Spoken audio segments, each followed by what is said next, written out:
兄弟們，最近 Tesla 又上熱門啦，我哋先嚟睇一段 VC 啊。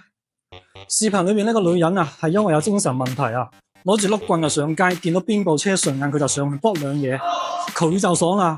但係呢啲車主又心痛咯，乜嘢 Benz 啊、奧迪啊，仲有波子同埋 Tesla 啊，通通中晒招。呢個女人我就唔同大家過多去評價人哋啦，人哋家屬都話願意賠償，但係 Tesla 咧，我就要重點讚啦。咁多靚車中招，唯獨 Tesla 係冇事嘅喎。你睇下 Tesla 嘅質量，佢仲係夠硬淨嘅。所以點解話 Tesla 嘅市場保有量咁多咧？肯定係有原因嘅。但係有個問題，好多港澳嘅 Tesla 係已經出保啦，維修成本高係一個困擾住大家嘅問題。